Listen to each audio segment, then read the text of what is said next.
person who gives advice about financial products is required to hold a financial services license. Examples of some financial products include superannuation funds, managed investment schemes, some types of insurance, shares, and other securities.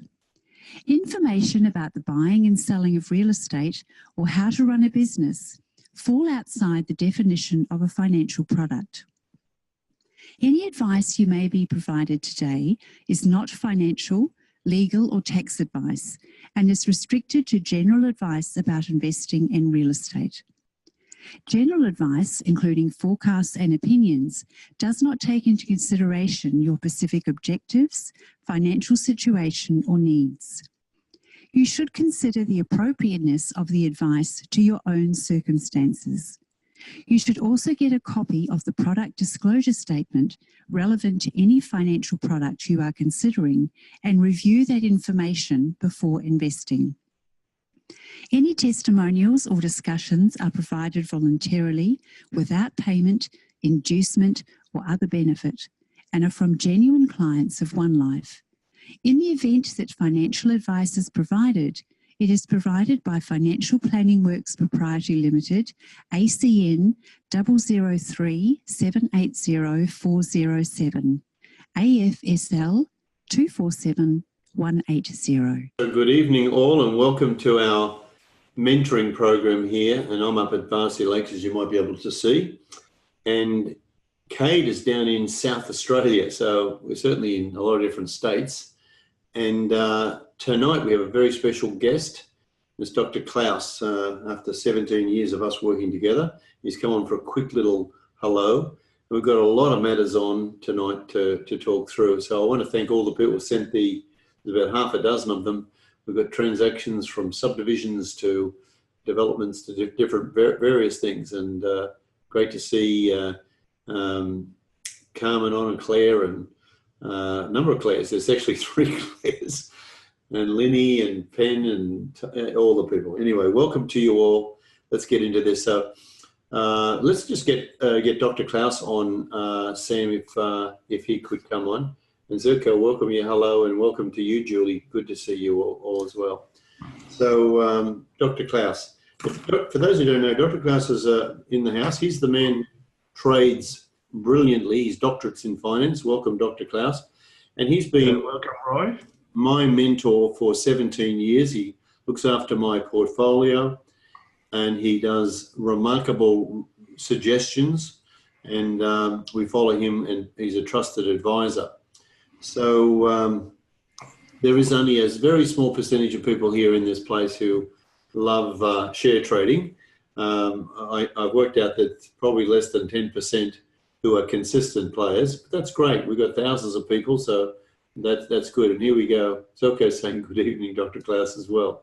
Mm-hmm. I know we haven't got a lot of time tonight, but I want to just ask you, how did you get a doctorate in finance? Well, I did studies in business administration, and that then covers economics and statistics and a bit of psychology and marketing and whatever. And then at some stage you specialize. So I specialized in auditing and accounting, and looked at this and I said, do I really want to do accounting for the rest of my life? And I said, no, that's too boring. And above all, you do German accounting. That means there is no much need for German accounting in Australia. So that didn't really appeal to me. And I said, finance is good. So went to a finance professor and said, I've never studied this, but let's just write a quick PhD on this. And he said, yes. And so then I did it. And what was the subject of finance on? How did you do the PhD? That was basically fundamental analysis of shares, so evaluation of businesses in the US, so how they go about it, because in Germany at that stage there was a big discussion about net asset value that should be considered and different kind of things. So I went through the entire theory, capital asset pricing model and all these kind of things. So basically how in theory it should work, and then I had to unlearn everything I learned, because in practice it doesn't quite work like that. Fantastic. You know, I'm glad it's not boring like accounting. No, Anyway, I mean, I know accounting. I always arguments with my accountant when we go through the audit and everything, but I wouldn't want to do this as a business. So shares is much more interesting, or financial markets generally, because I look at it at a world basis. So I look at basically 26 different countries, what's happening there, how they are interconnected, the currencies and the interest rates, and how different share markets are doing, and which sector and whatever specialized in Australian and US shares.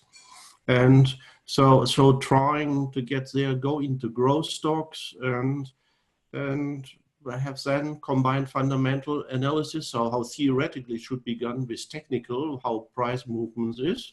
Yeah, and try, yeah, to lose less and win more often. That's basically what we're trying to do. Yeah. good, good. Well, Dr. Klaus is a good friend. He's been through thick and thin for a lot of things with us and his family and various things. Mm-hmm. I'm just grateful to know him and have him as a trusted advisor. And it's a very important thing to know the distinction between, we're just talking about today in our coaching program, about a mentor and a coach, and the difference between a mentor and a coach. And one of the things was that I maintain a trusted advisor, and Dr. Klaus is a trusted advisor because he's the one that told me to pull all my money out of my super fund out before the crash in 2007. And he was showing me the charts, and he said, "Roy, this is very, very odd." And I said, "What do you mean?" He said, "Well, I've never seen charts like this before." And he says, "There's going to be a correction." I said, "Is it, what sort of correction?" He said, "It was like," he said, "I don't know." I said, "Would it like be 10%?" He said, "Oh, it could be more." And at the time, it was 50% on our market. And I'm grateful for him because he saved me a lot of money. At that time, there were people putting in, I remember Costello was saying, this is your last chance to put $1 million into your super fund. And I know people who put $1 million into the super fund, and it became $500,000 in about 2 months. So he's not only good at what he does in the sense of making money, but he's great at protecting money, which I think is fantastic. So Dr. Klaus, just one quick thing before we get into what you're going to tell me about the whole US market and the world, because he's always knowing what's going on because he lives this market every day.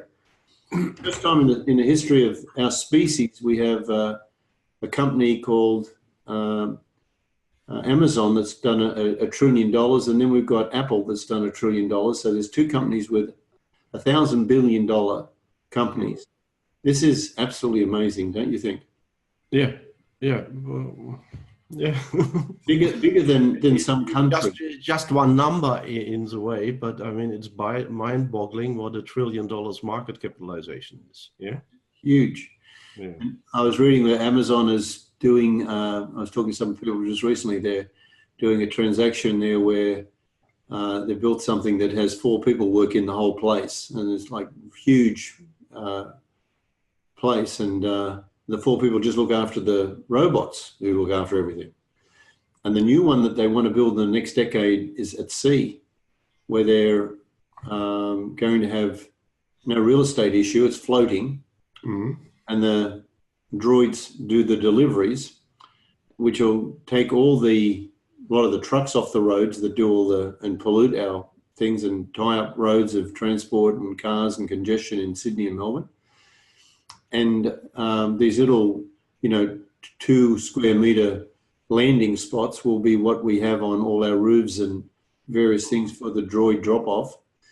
So it's a whole new world, and what you're into from the comfort of your own home to be able to trade. And Dr. Klaus has been known to trade at airports, in front of the monkey bars at... you still remember the monkey cage in Double Zoo? After all these years, yeah. And he's traded in very unusual places, and he always has at least 2 computers in case one runs out. He has about 2 or 3 phones. He's very organized. So anyway, tell me about the markets. What's going on? Okay, a quick rundown. If I look at world markets, everything is in a downtrend, other than Japan. France is sort of sideways. US is in an uptrend, and Australia amazingly is in an uptrend. So that means we're looking now at basically the two best countries, exclude Japan, that just recently recovered a little bit. And we're trying to make some money there. Australia, it's getting harder and harder right now. I don't have that many ideas because I don't meet my criteria.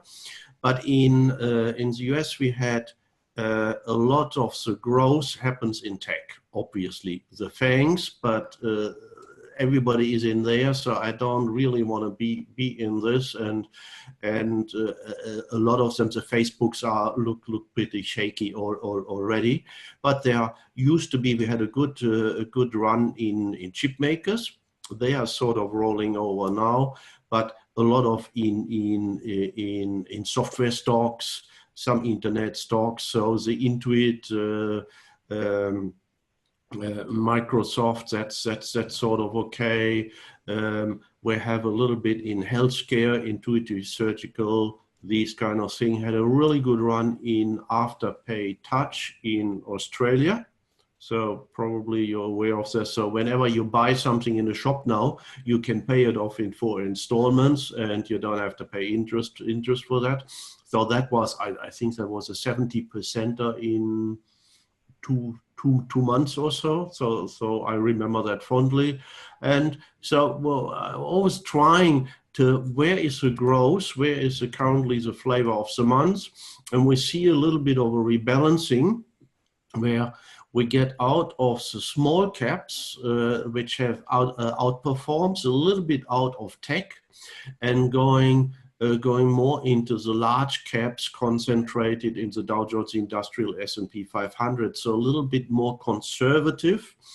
The market thinks that it's not going to be a trade war.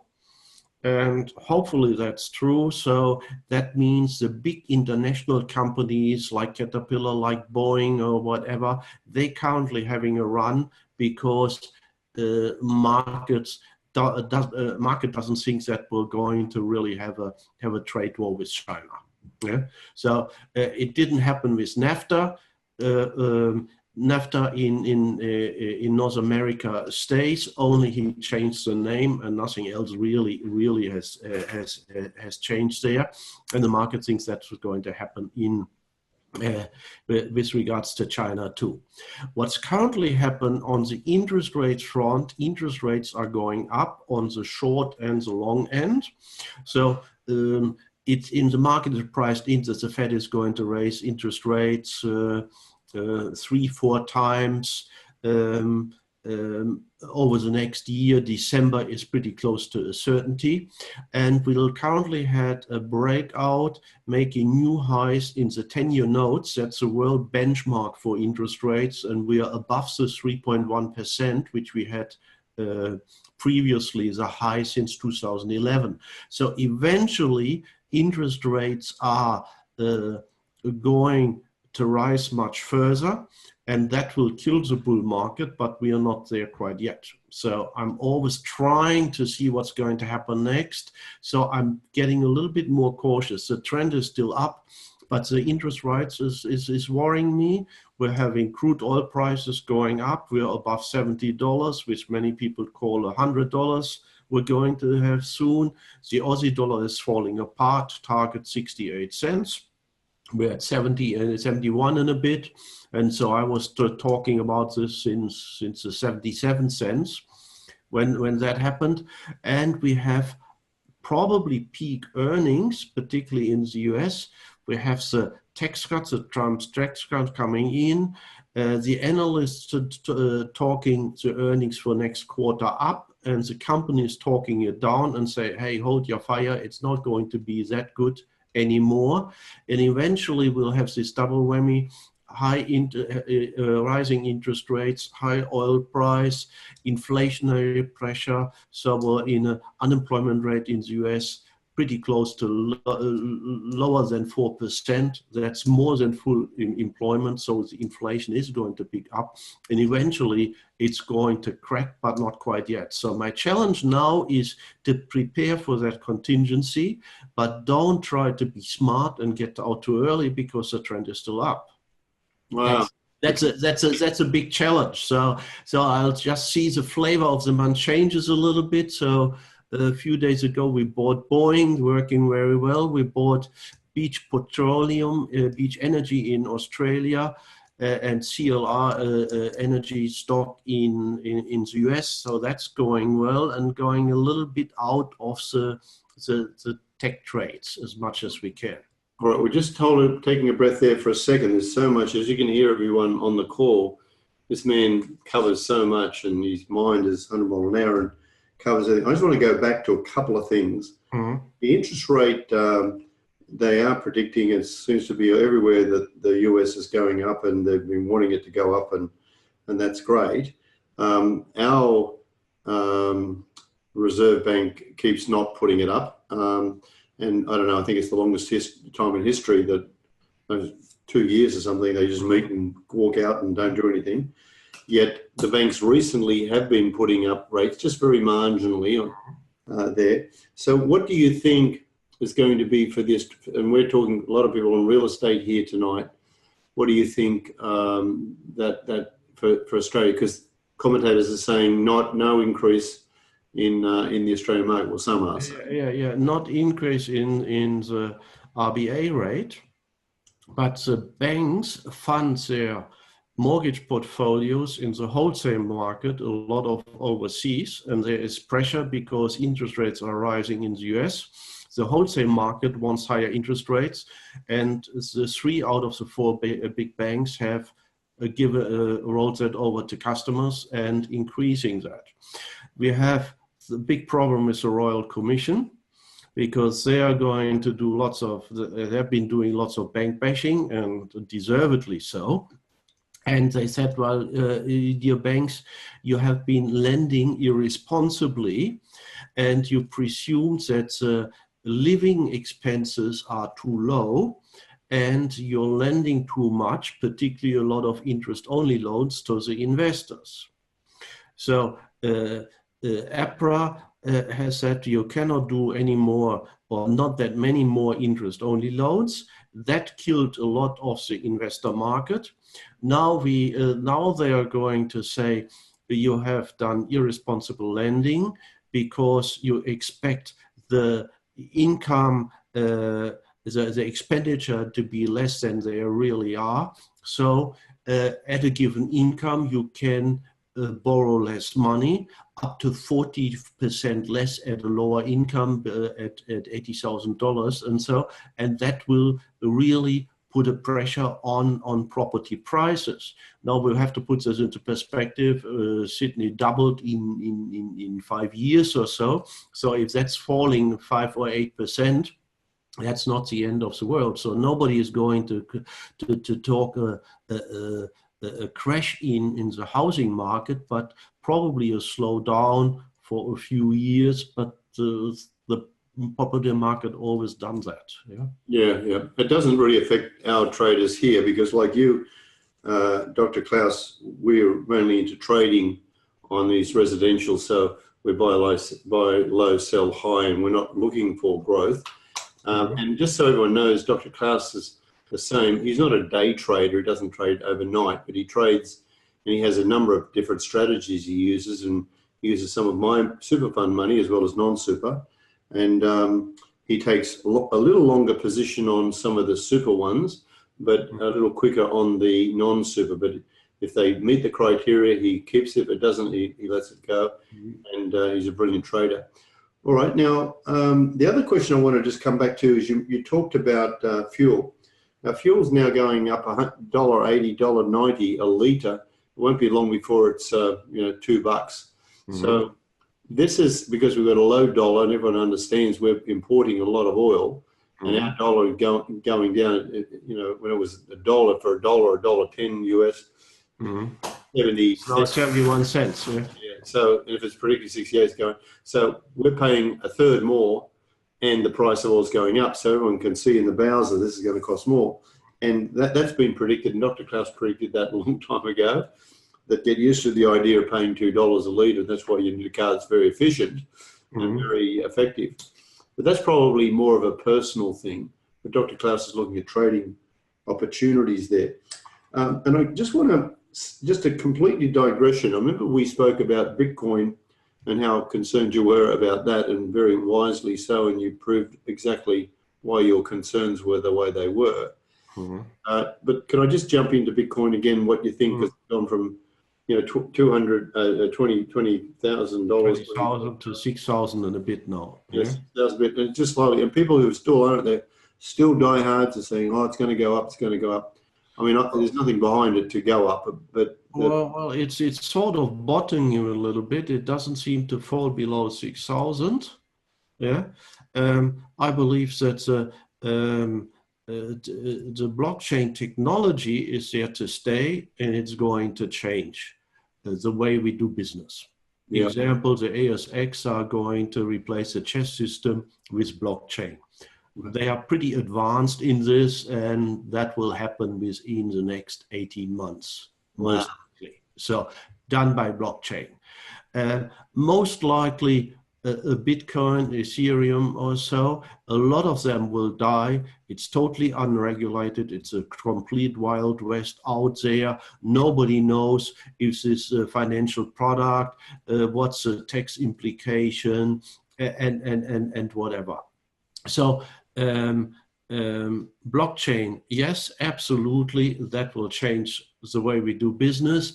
Bitcoin, that's really a wild speculative market. Might as well gamble on horses, I believe. Eventually something will come out of this, but it's similar to the internet. At the beginning, you didn't know which one to bet. Remember Alta Vista as a search engine? Remember Netscape? I don't think they are around anymore.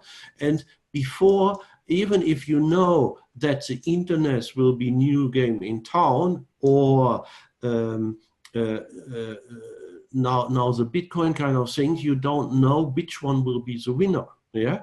And in hindsight, you picked the winner and said, yes, I should have bought it then and then. Yeah. But nobody mentions the Netscapes anymore, and the Alta Vista and the AOL or whatever.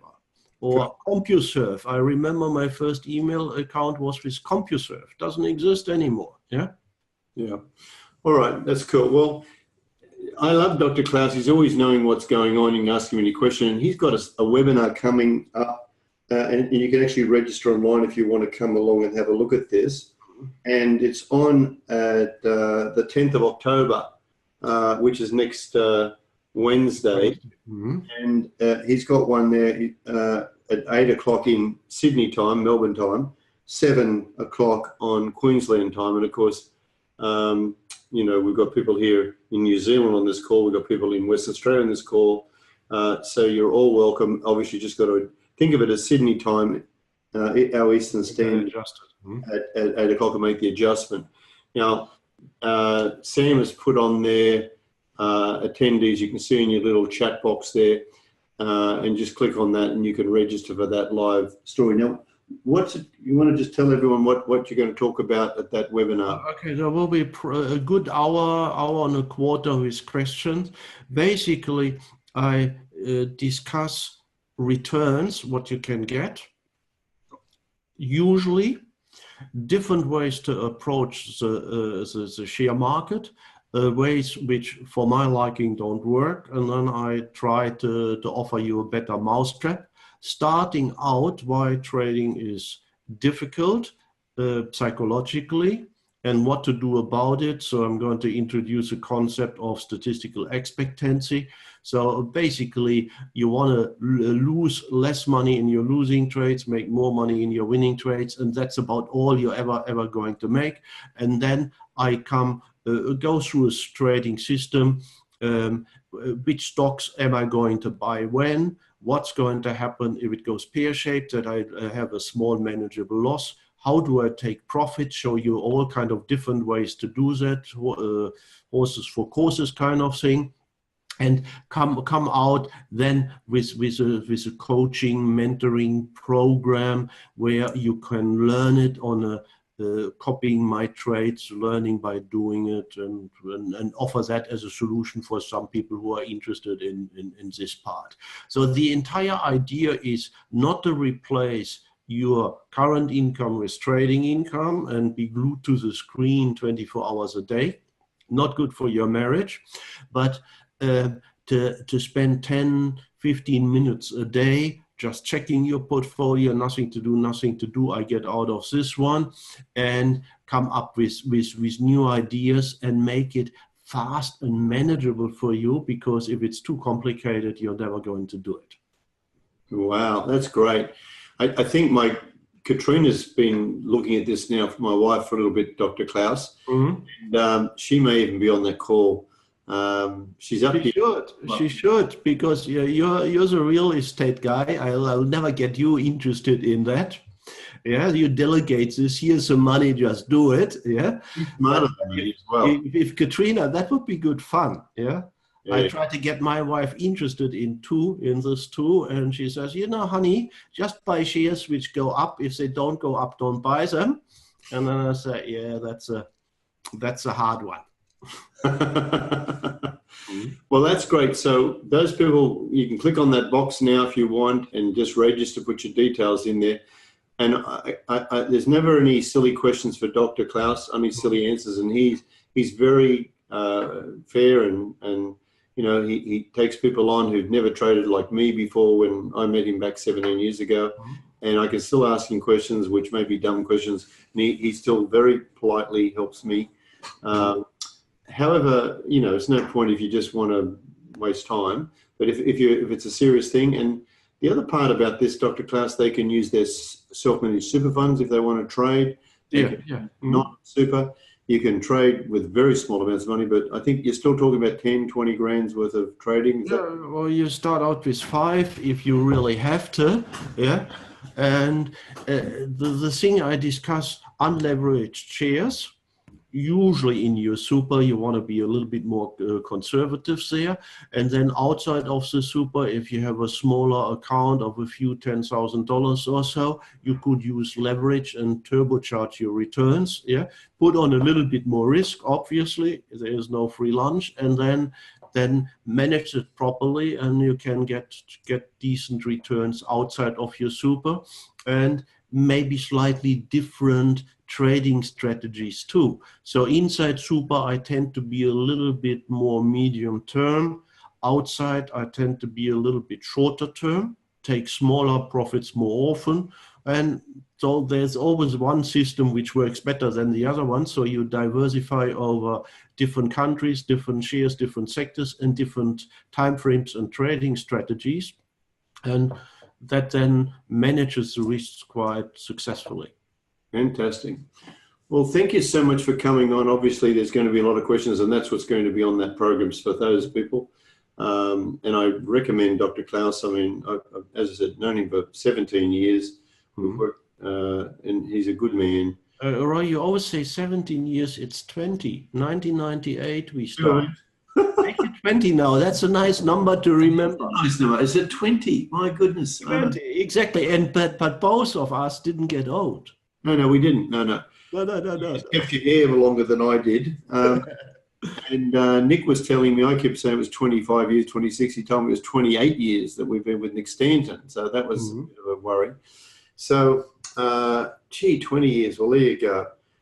Dr. Klaus was only 18 when he joined. He was only a young man. Yeah. I was still not much older. Thank you so much, Dr. Klaus, for coming on. My pleasure. Thanks for having me. And guys, hope that I see a lot of you guys at the webinar, particularly Katrina. She gets Rolls-Royce treatment. Tell her that. I will. Thanks so much. Take care. Good. Yeah, Dr. Klaus is a lovely man. He's a very good heart, but he knows his stuff. That's what's really good about this. And I think you're going to find that a very valuable session. And that's Wednesday night, the 10th of October, Sydney, 8 o'clock Eastern Standard Time. Thanks so much. All right, now we're going to move straight on to Manik and Patrick, who've got an agent waiting on this call right now. And they're looking at a couple of transactions. So if you guys would like to come on, press the buttons for us, that'd be great. And Kate is on this call waiting. He's just read the whole document. I'm going to get Kate to go through this transaction, and we can get straight into this straight away, so that we can have a look. And what I want Kate to do is what I call what Kate he termed the mark, and that was a Da Vinci. And welcome you guys. And a Da Vinci is basically almost a back of an envelope process. Now, in your Life Magic program, you actually have a feasibility study, as you know. And I know you're only new at this, so it's all new stuff, but that's okay. And normally, what we do in a session like this, we actually look at the what I call the feasibility study. But what you've given us is all the numbers. So we're going to work with those numbers, and then we're going to talk to the agent. The first thing is, Patrice, this is your transaction, is that correct? Yes, it's our, I never take all credit. It's me and Manik together. Okay, but you found it, did you? Yeah. Yeah. Okay, and you did these numbers. Got to have someone responsible. We both did the numbers together. Okay, all right. We'll hold you both responsible. And the bottom line is, Yes. You believe how much profit you think you'll make based on your situation. I think you're looking at between $150,000 and $200,000 profit, correct? That's right. Yes. Yeah. And that's a terrific profit, isn't it? Yes. Yep. Yeah. For the first transaction, it's a very good profit. Yeah. Okay. Now, I don't know where Kate is. Sam, if you want to ring him, he was on a minute ago, so he's gone off somewhere. But here he is. He's there now. You're there, Kate. So I'm always here, Roy. okay, so they believe they're going to make $150,000 to $200,000, and they've done their numbers. And this is why I want you to do this. I'm going to get Kate to go through this transaction, but my belief is you won't make any money. In fact, you'll lose money on the transaction based on the numbers you've given us. And the reason is that there's things you don't know that you haven't put in there. And that's why this is so important and why these programs are so valuable, because people go off and do them, transactions like this, with an expectation of $150,000, $200,000 profit, get into the transaction and then work out, oh my goodness, we're not going to make 150, 200. In fact, we're going to lose money. And the shock is great because there's no turning back once you've signed on the dotted line. And this is the second one we've spoken to you about, Patrick, that not to do these transactions. Remember the first one you gave me about, which was a great big one we did on the phone, and I said, please don't do this. Please just do a little quick transaction. But this one's smaller than that one, but you're just losing more money on this one, that's all. So I'm going to ask this be the last one you give me like this. And I remember Manik was on the phone with you and said, we should be doing... You just cut out. I'm hopeful this is the last one you give me like this, that you do these little flick transactions, which will make Yeah, of course. 50,000, 100,000. They're better than losing 100,000 and taking years. Yeah. All right. So you're going to find out why, and Kate's going to tell you. But this is selling off market. The one I want to talk about is this property. The asking price is $900,000, and the vendor you think you can negotiate for $600, $650. So I'm just saying $650, and the land has got a bit over 1,000 square meters, so it's quite a large block of land. And you're looking at putting 2 townhouses on the back, which has been approved by the council. Yep. And then in the range that you're thinking about, they're going to be about $500,000 to sell. And you think they're going to cost somewhere between $350 to build, correct? And then you're going to rent it out, and you're going to pick up about $25,000 from it. You want to say something? Yeah, you want to say something? No, I was saying that that is a actual, not a bulk building price. That is a normal price, which I got my house built. That's what's the price we put it on. Okay. How So many in the square worst meters? case How many square meters are the townhouses? How many square meters? it will be near about 30, 30 300 square. No. No, you are 30 square house. Townhouse can't be 30 square. Yeah, it can be less. Well, you're saying it's It'll 300. be a 3-bedroom, Roy, and Okay. Well, I think you'll find that price will be in Melbourne will be probably more than that, actually, despite the so-called bulk price. And this is what you're going to hear from Kate. There's a lot more to this price than just building some townhouses. There's landscaping, parking, driveways, connection of sewer, connection of stormwater.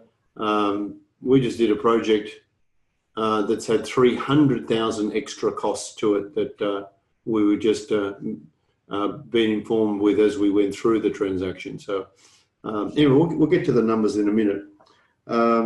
So the front house, 600,000. The two townhouses sell for 500 each, $1.6 million, and you've got some building permits of 5,000 and other miscellaneous expenses about 20, and total about $50,000.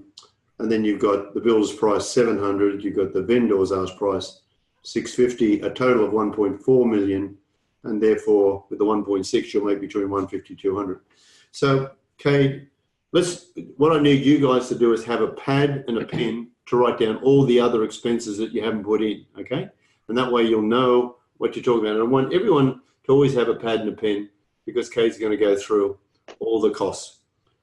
Okay, Mr. Cade, welcome to these guys, Manik and Prateek. thank you. And this is a Da Vinci. All right, and thanks for sending this through, guys. So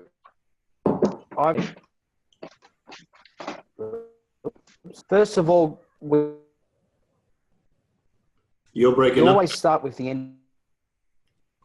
Have you got a good internet? Breaking up? Yes. Okay, you're back on now. Good. It just came up and said unstable then for some reason. First time. Anyway. Guys, we always start with the end in mind. We always start with what are we going to sell these properties for?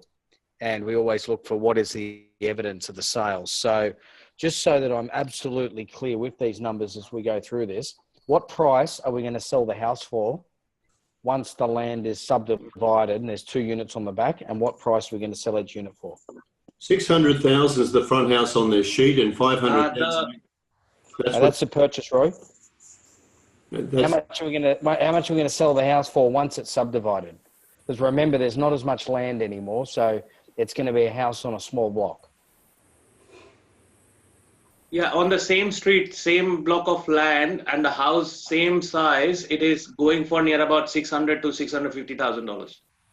Okay, so that's your purchase price to buy this property, right? Sorry, Kate. If you look at the sheet, front page, middle, down the bottom, it says, sell the front house for 600,000, sell the 2 townhouses 500 each. That's what it says on the front sheet. Yeah. Sorry, I got confused. I had vendor asking price at 650. There is a vendor's asking price at 60 for the whole lot. Right. Okay. All right. Well, I've just opened up. Actually, the vendor's asking price is 900.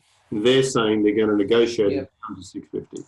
Got it. So, guys, you're going to sell the townhouses for $550,000 each. Is that right? 500,000 each. 500. Okay. I'm reading here proposal. Roy, I'm reading that. 1.6 million is the total sale price. Okay. So what I'm reading here in front of me says, please find attached property details, property 29 Simmers Avenue, Hoppers Crossing.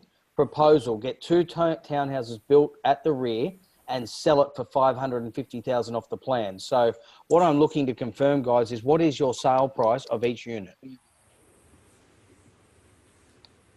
500.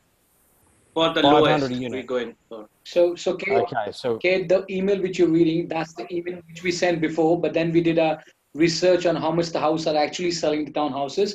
So I've sent a new email, I think, which Roy was talking about. So the vendor is asking for 900,000 for the whole block of land along with one house.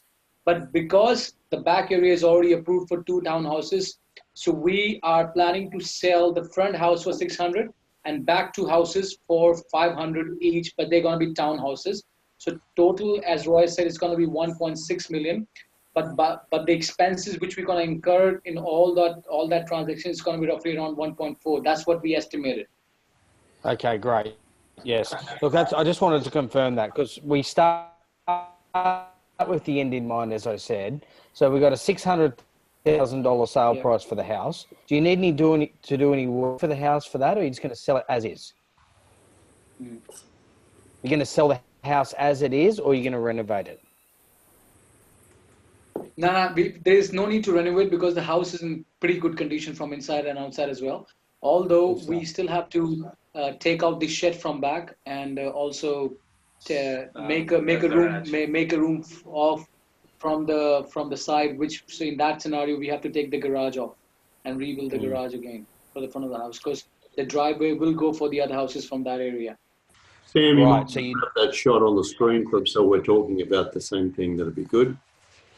Picture So there. you do need to demolish the garage off the house to build the driveway down the side of the property. And how much have you allowed for that demolition and renovation to build that house wall?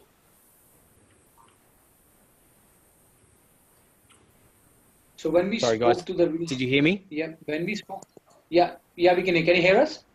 Yeah. So all I'm looking to do is confirm things. So you're going to knock out that beautiful double garage that you could see in that last red brick picture, and then you're going to need.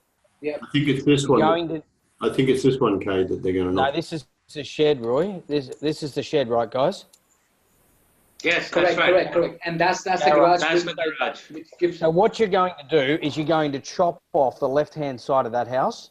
How much money have you allowed for the demolition and dumping fees of the building materials and then the renovation to close the house back up? Well, we have put around $20,000 into it.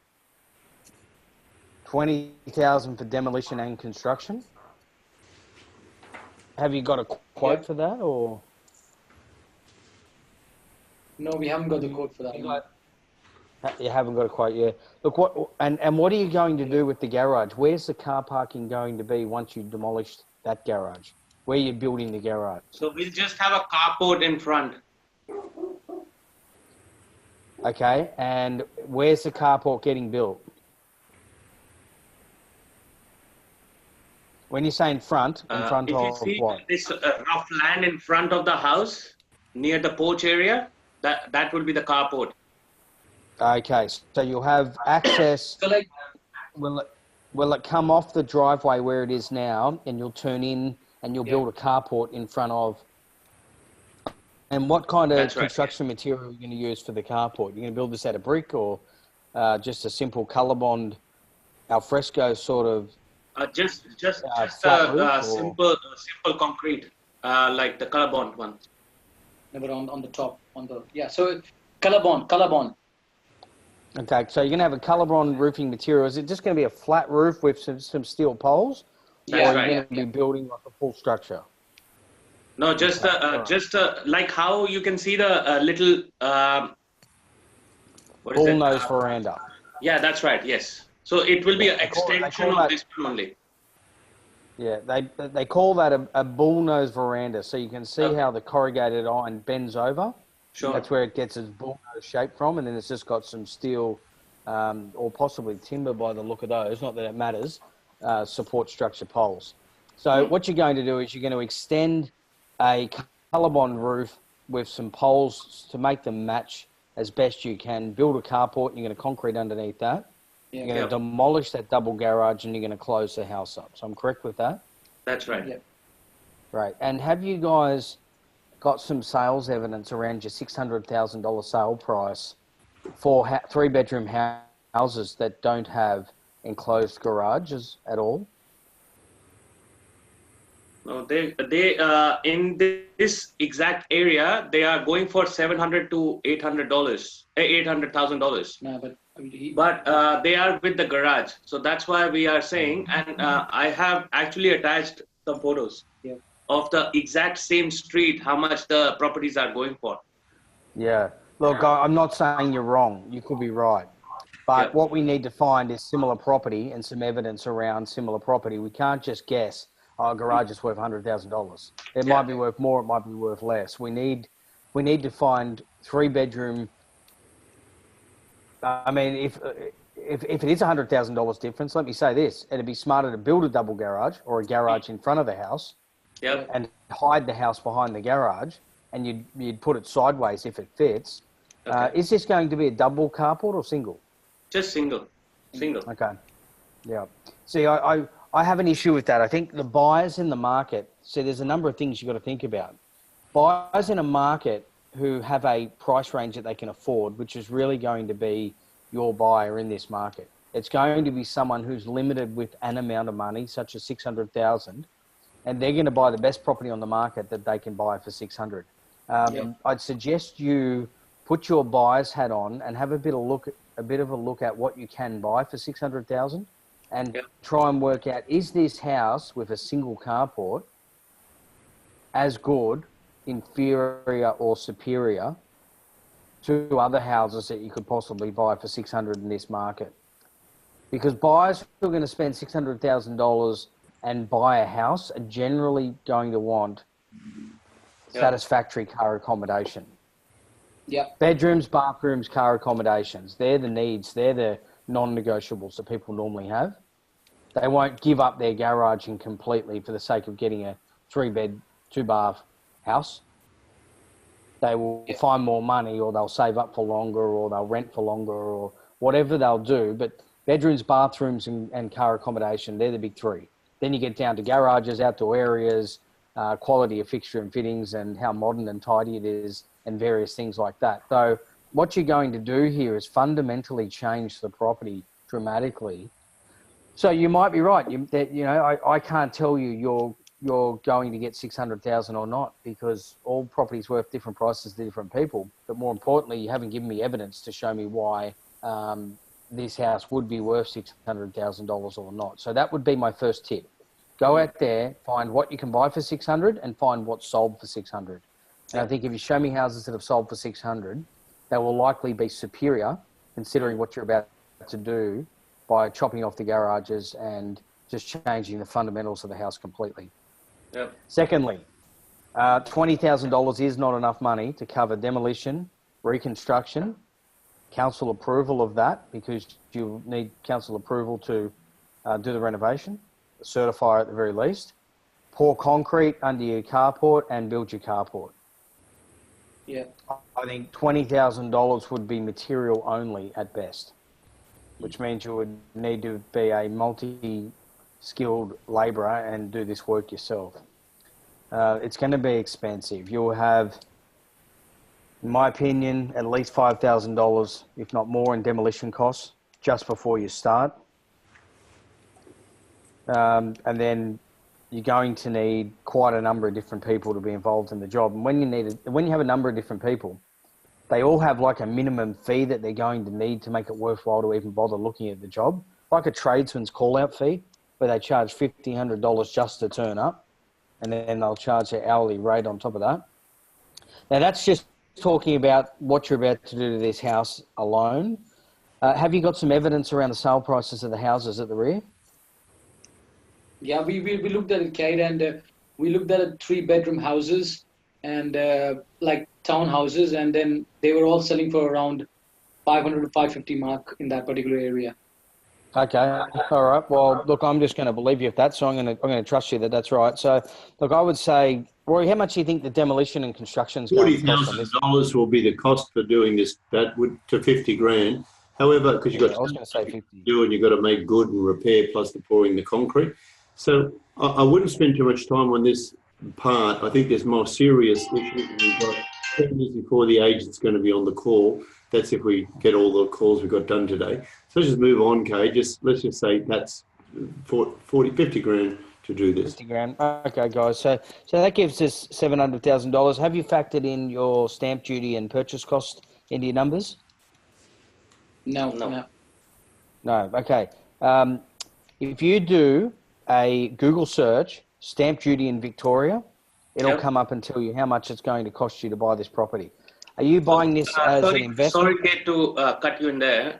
What we were thinking of getting a rent to buy option. Mm-hmm. Okay. And then giving the option for the actual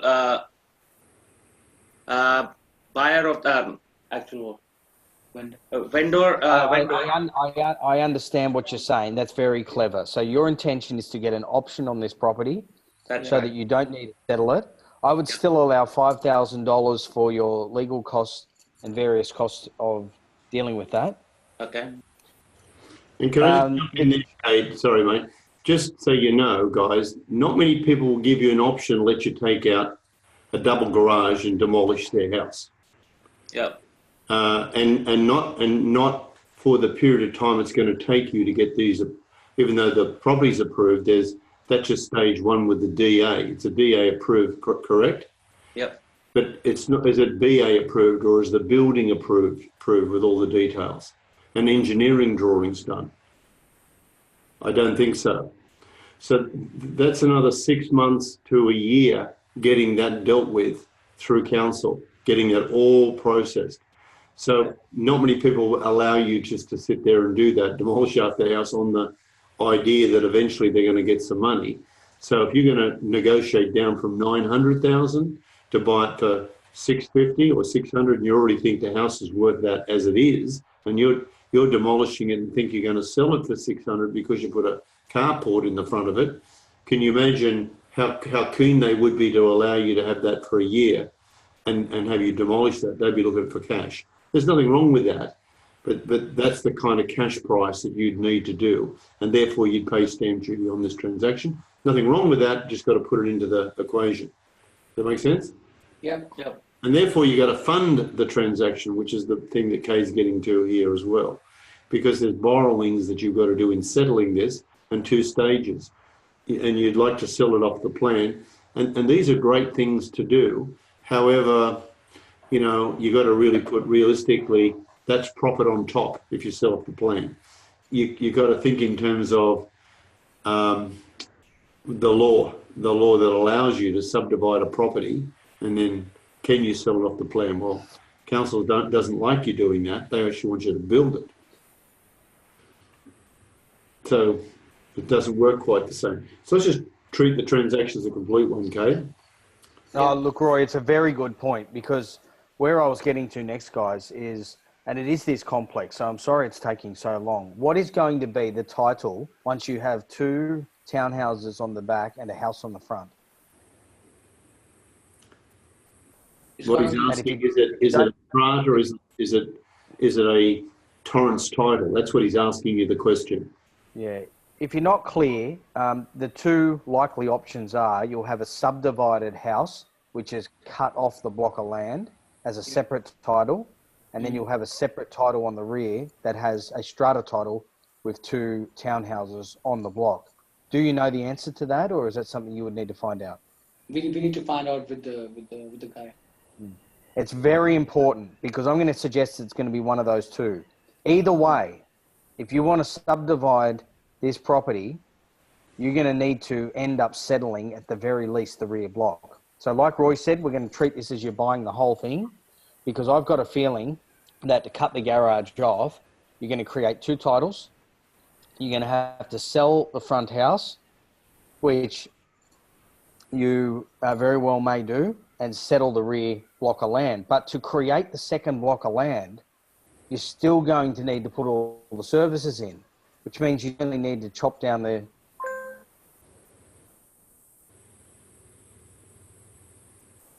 Don't know whether we lost Kate or we got you back. We just lost you there, Kate, so start again.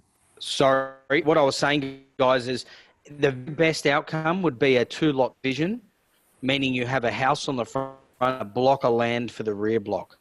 Now, to do that, you're going to need to put all the services in as well as take out the garage. It's not just about vehicle access. You need all services constructed and installed and infrastructure charges paid. At the very best, that will cost you $70,000 extra. At the very, very best.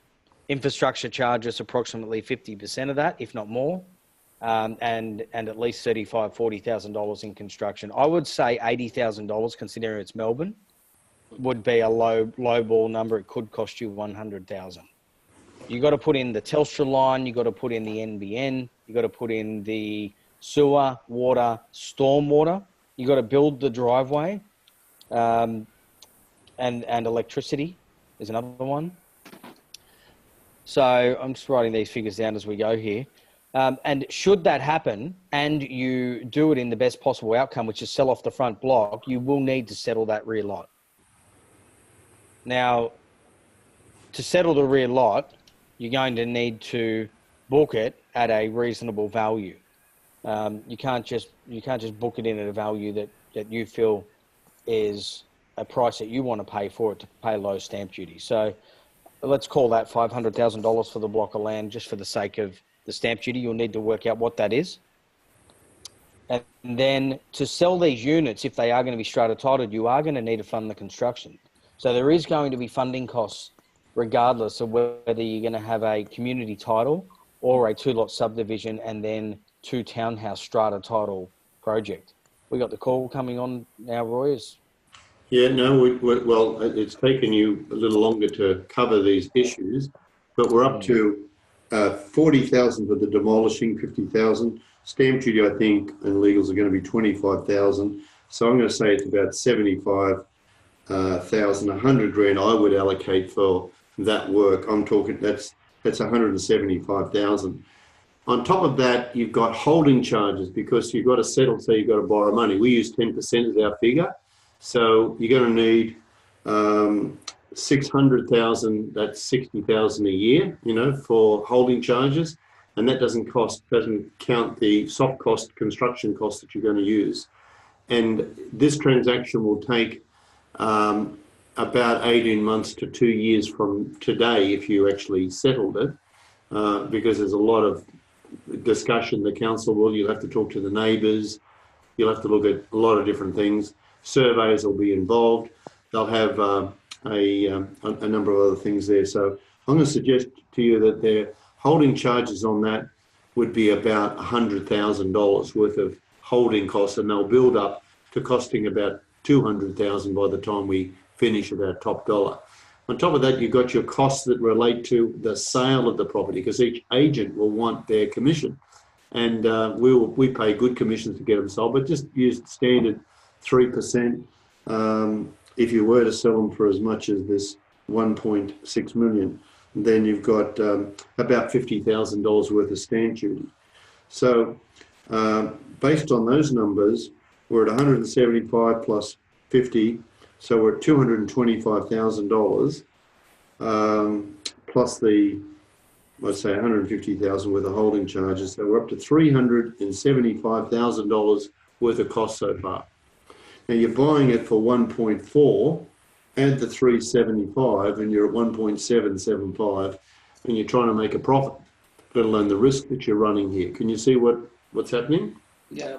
Now there's more costs that Kate hasn't told you about, but this is why we get people to do these programs, because 70% of these developments you see happening fail. And then people try and justify it by saying, oh, I did it as a tax loss. And this is very serious transactions here, very serious. And that's also still assuming that you can buy a house off somebody for $600,000 or $650,000 and sell it back at the same price without doing anything other than cutting a whole pile of the double garage off and then having traffic drive by it. Do you follow? Yeah. It's going to take some pretty hot selling to have them, and then have a carport at the front that you can't see the front of your house. And unfortunately today people value their garage almost as much as their car, as much as they do their wife, and they don't like it out in the street. Yeah. And they want 2 car spaces, not 1, and they want to protect it. Yeah. And I think Kate's got a good idea there. What if you had a site like that? You'd probably build a wall if you get council approval as close to the front as you could, and drive the cars in sideways, if you like. And I'd put it like that. But you're going to lose a lot of your street space or scape of the house. These are all cost benefits, but it's going to cost you more. Yeah. Kate, what other amounts did we miss? Sorry, Roy, you just confused me when you said a number if you're going to buy it for 1.4 a moment ago. So I've got 650 for the purchase. We got $50,000 in demolition and construction, $25,000 in purchase costs, and $100,000 in interest just on the purchase and acquisition until subdivision, which gets us to $825,000. I've then got another $100,000 in further holding costs because we're going to have to hold the second block of land after we subdivide it off, and we're going to need to pay $100,000 in construction and infrastructure charges to do that subdivision. So that gets us up to $1,025,000, and then we will need to pay a $50,000 in infrastructure charges, Roy, because we're going to have a third dwelling on this property. So that's going to get us to $1,075,000. We're going to need to pay, as you said, approximately $50,000 in sales fees. So 1.6 million at 3%. We've got 33,000 plus another half of that. I'd actually put in about 65,000 because you'll have some advertising.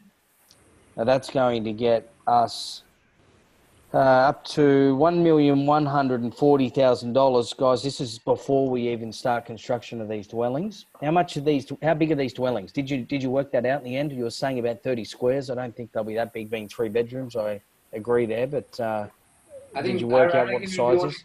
21 squares houses, 21 to 22 square houses. Okay. The 210. And are they 2-story? Yeah. Right. Okay. And what are you going to build these for? What's the meter rate, or what's the construction price per unit? I roughly took around 350 for the whole house to be built. 350 to build 2 dwellings. No. Are you talking about the house? The base is $9,000 per square here in Melbourne right now. 9,000. Okay. No, I don't think that'll be correct. I think you'll find it's not $9,000 per square meter. Oh, you're saying per square, like as in... Per square for the house. Yeah, the livable squares, yes. Right, okay. And you're saying it's 210 square meters. Roy, do you know how to do the math on that? Squares were out of my... No. 21 square house into 9,000. I would think there's going to be at least $1,300 a square metre as a finished product with carpets and the normal finish on a 21 basis. So then you got all the landscaping and all the other parts that you got out the outside that you've got to deal with, which Kate hasn't covered, because the council will require you to finish this off, and fencing and so forth. So I would even just put your 350 in each, 700,000. We're already way out of the ballpark at 700,000, Kate. That's what I put. Took his price. So you're at that point, you're at, I think 1.884 million before incidentals such as landscaping, etc. Yeah, and you got a 1.6 gross price. Can you see? So there's my 200,000 plus loss, not profit. Yeah. And it's not to make you guys wrong. It's that you didn't understand infrastructure costs that the council will require.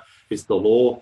They use this money for parks and gardens, and you don't think about, holding charges when you negotiate down. Now, if you can buy this with no interest, and the guy signs an option for you, then you only lose about $50,000 to $100,000. Yeah. Can you see? So And let's say a miracle happens and you just break even. So you spend the next 18 months, 2 years mucking around with this to earn nothing. Okay. Can you see? So we're trying to look at worst, best cases here. I suspect that's why we don't want you doing these transactions, because you're not aware of this. That's why we don't get you to do it. So this is the second time we had this conversation, and a lot of other people on these calls do this. That's why we want you to do one transaction and just pick up $25,000, $50,000. You'll sleep at night. It's much easier. It's quicker, shortest time, maximum profit, least risk, minimum cash. Remember? Yeah. This is long time, massive risk, in fact, loss. Yeah. Huge amount of money, certainly no profit. Fails every test we have. Yeah. So we're learning something. Yeah, correct. So now we will just look for the property, Roy, which only requires a bit of renovation, and then we can sell it with more value. That's it, yeah? Correct. You're buying under the market and flipping the thing. Now let's get this agent on the phone. He's been very patient with us. Yeah. Okay. I'll still get him on the call, and we'll have a talk to him, because he has no idea what we're talking about. But we'll find out how no idea he has. Okay? Yeah. Okay. Because he sells things, right? And he tries to sell for the vendor the maximum. But it'll be just interesting to listen in, and we've got a number for him. Do you want to, this is Safat is his name, correct? Shafa, yes. Safat. Now, I'm going to call him on my phone, and you guys can have to speak through this, okay? And then Kate and I may ask him a couple of questions. Hopefully we can hear him all right. But I just want to ask him some questions, and we don't want to make him wrong. We just want to find out what he's up to, all right? So we're ringing him now, okay? And you can introduce us to him.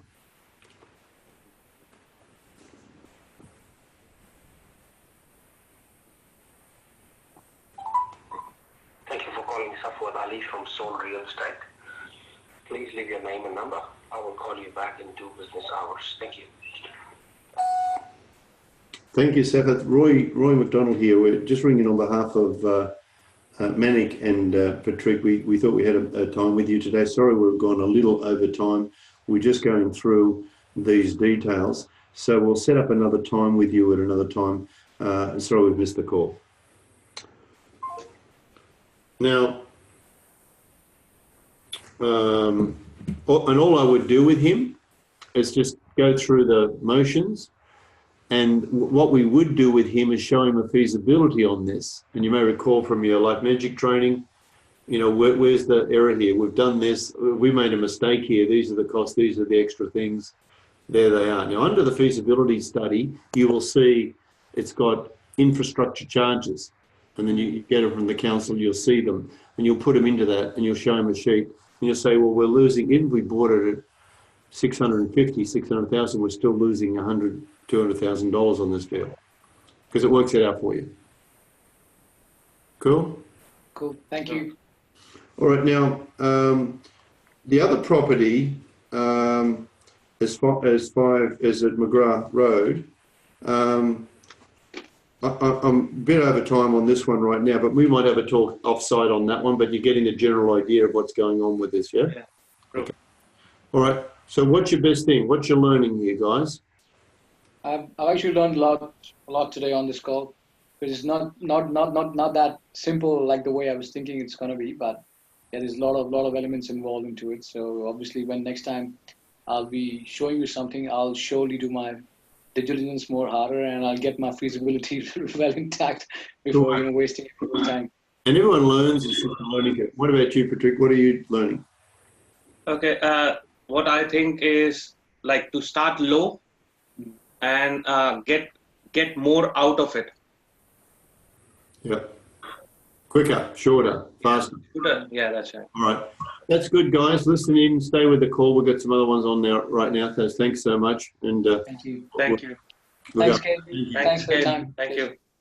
Okay, we're going to go straight on to who we want to talk to.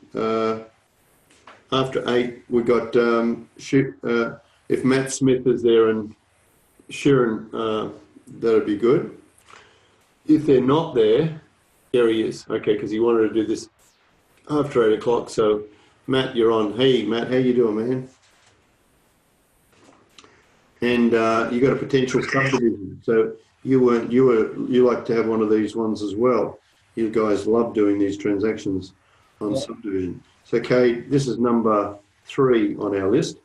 And again, Sam, if you can put that up for us, we'll have a little look at that. I think it's document 9. Tell us a little bit about this one, Matt. So this one we got, this was our first property sort of purchase. We were going to move into it probably 2 years ago now. And then so we were living in Perth at the time. And when we moved back to Victoria, we actually purchased another property and moved straight into that. So this one's just been rented out, and we sort of need to make a decision on whether we subdivide or sell or what we sort of do with this property now. Okay, we're just flicking through the pictures. We're having trouble hearing you not very well, only because of your speaker, I think, and being clearly to speak into the microphone would be clearer. Yep. Guys, when you come on, it is good if you can get an external speaker, if you can. It just means that we can hear you, because this is important stuff and we want to be able to hear what you're saying. So, do we have a picture of down on the subdivision part of this, like a picture looking down on this site at all? No. Okay, how many square metres is the lot? So it's around 730 is the best answer we can get, because I couldn't see it on the title and the council could only give us an estimate. And on the rates, that's what it says. So I've gone off of that. Cool. So the situation is such that normally it's an 800 square metre to get a subdivision. And this is just a general statement, and it's not every council, but you need to go to the council to find that out. And that doesn't mean to say you can't. We have a thing called boundary adjustment. There's ways of doing this. But if it's a block where you're doing a subdivision and it's a battle axe block, it's not a corner, you may need up to 1,200 square metres to be able to deal with this. You may recall when we did this, and thanks, Sam. Sam's showing it there and everyone can see. So we've got to cut through, I don't know, that carport or something to get back. And to put that on, you use up what's called buildable space. The driveway is actually counted. Now, that doesn't mean to say you can't put a granny flat in there. And it looks like there's some building at the back, looks like a shed or something there. Yeah. So just tell me what your plan was. What are you trying to do here, Shirin? Just talk to us. So what our thought was to put a small unit, like a 2-bedroom unit of some sort, at the back of the property. Yeah, so, and that is shedding that you can see, so that would get taken away. With going to the council, we did go to the council and ask them about, you know, the square meterage and whether that this would be an option. I think they've said to us in terms of square meterage, it's more around the things we have to meet, which I think it's in the section 22 or something, which I did send in the original email. And just looking at that, both myself and Matt feel it probably is going to be a challenge to subdivide this. One of the reasons is that the driveway is like where you can see most of that beside the house that you can see roof is the driveway and a current outdoor area, which obviously would become the driveway into the second unit and this house if we did subdivide. But there is one window of the house that does face that driveway, which unless we were to move that window would mean the space we required there would be more. And I think we would just make it. And then it's also to do with the solar, the to do with the solar and the backyard and how much solar energy reaches the backyard, because of being on the southern side of the road, they did think that it would be quite challenging because it would mean that we'd need bigger green spaces and would again decrease the space we could build on. But they said it would be whether a draftsman could meet all their criteria in the end. And yeah, so that's where we got with the council. Okay, can I just ask a quick question? Did you say you guys own this property? Yep. Yep. So you can talk to the vendor very clearly, and what you're trying to do is maximise its possible potential, which is great. And what do you think it's worth as a house right now in its current state? So going off, we don't have RP data access yet, but I got Carmen, our friend, to do that for us today, and it valued at 317 with a range of 289 to 300 and I think it was 46. We have been having, I think I mentioned this to you on our last call with you, Roy, we have been trying to get actual agent to value it, but our estate agent that has it rented out have been a bit of a challenge because of the tenants that are in there. And when we have had it valued in the past, we had issues with the tenants being a small town, stopping cars in the street like Matt's family, and the agent worrying about why we were revaluing, even though they had told us we'd told that it was for financial purposes. But anyway, so that's a story behind that. But next month we have said to them that they need to have at least one or two, their agents go through and give us a valuation of what they would put it on the market for now as it is. Yeah. So in this kind of price range, and you're correct on the numbers, by the way, it's in your note 289 to 346 that RP Data is saying, and they've chosen 317. Let's just call it 320 to round some number off. You've got a very low margin to deal with. It's not like you're in Sydney where there's $1 million or 500,000 or 6 or 7, 8 or whatever. So, in this kind of price range, 5,000 is a lot of money, and you're kind of chasing money to try and get it back. For instance, a house like this, there's a lot of things you can do to improve it. You can spray the roof, for instance, those concrete tiles that can come up and look really nice. It doesn't cost a lot. You can take those blinds out, which are terrific for the sun, but make the house look horrible. It reminds that it's facing west. And then you can fix the garden up. But you've got to be very careful how you spend this money to get that money back. And you sometimes start chasing it because you bring yourself into another place. And you may recall 3 times multiplier is a real issue for getting your money. Now, the driveway with a window in it's a big problem. There's no doubt about that. Then if you cut the window out and fill it in, then you have to, and that's a great shot there. Everyone can see this window behind there. It's basically you've got to remove the carport and have that as a driveway, basically, and then you've got to rearrange where you're going to place the car for them to park or put it around the back or something. And then you've got to put light and into that room, and you'll do it with some kind of skylight arrangement because it becomes an internal bathroom. All of that's going to have costs and has an impact on people's buying strategy and value. Bathrooms aren't too bad as a internal room. That's not quite as bad as some because people don't like people looking at them in the bathroom. So. And sometimes the skylight can be a great solution, and you can put ventilation in there at the same time. It's just you see how close you've got to be really careful here. I think the granny flat idea may be a simpler one, and that's a 60 square metre sort of decision, and it's a 6 by 10, if you like, granny flat. Now, you may be able to even use the shed as the granny flat, given the structure's already there. And that might save you a lot of money. Yeah. And you don't even have to get separate title to that. You can produce it as an income, depending on whether the rentals are there. Now, you'd have to clean up the garage, and I don't know what the shed looks like. I can't seem to see a photo of that. And you'd have to line it, you have to protect it. There's a kind of a picture there.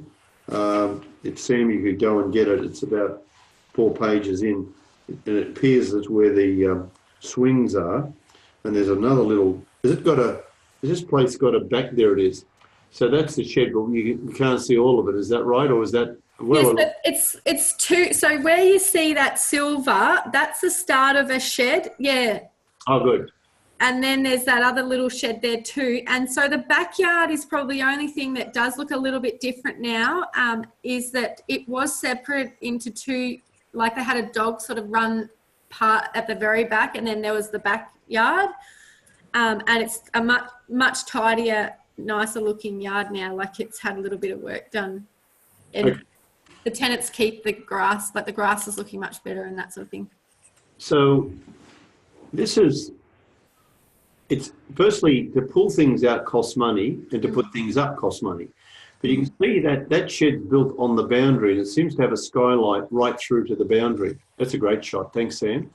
Now, whether the council will allow you to do that, but that's kind of like an existing place outside area. And it may be cheaper to even knock down that little shed and rebuild with, I call it renovation with new construction. And you get the same benefit of the area. And all of a sudden you've got a little rental. All you've got to get is a shower and a toilet in there and work out where the things are. And you may have to top dress that those pavers there that look like they're a bit how you're going. Yeah. There could be, by leaving all the things there, you may even do better with what you've got without having to change it. And you may be able to add some value on rental, and that rental could be valuable. So I'd be mucking around with some ideas like that. Yeah. And then see what that looks like. Because you're the vendor, you can take your time to do this properly. And what we're trying to do is maximise its appeal and value add. You can even put a courtyard. You see where that middle column is there, that we can see where that one that Sam's doing. If you made a fence from there right across to the other side, there where Sam's going, virtually where that shadow line is, and it gives a bit of privacy that people can think, well, that's my little place, and it doesn't have to be even that big. Yeah. But by putting a fence, little lap and cap fence, and they kind of feel they got the little privacy, they can kind of stay there, put a little barbecue up, they got a little place at the back, they can grow some veggies, and the front people have got a little bit of garden too, and they can put some lettuce or whatever they want, because it's a nice big backyard. Now that rental, what's the house rented for now? It's about 310. It was 300, but we've just increased it. Okay. Now, and done up a bit, you might get 320 for it, but even if it's 310, you may be surprised you may get 200, 250 for the back place, even though it's tiny. And all of a sudden you got a 630 rental coming in. Do you follow? So all of a sudden this appears to be a lot more value to a self-managed super fund or someone buying and wanting an income stream, because they seem to get really excited if it's doing a 5% return. Now, on a 650, if it was that, just to pick a number, what did I say? 250, 310. No, it's not. It's roughly 270. 570. On a 570 rental, I'll just use that number, and we could be completely out here.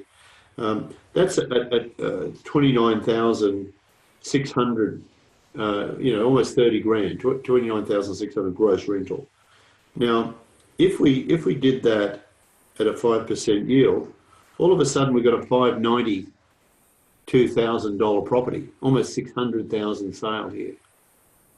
So it's crazily, this goes from 320 to 600, but let's even say conservatively, let's make it 500 with a 30,000 rental. Can you see what's going on? A $600 a week rental, a 500,000 purchase. So some people think that's terrific.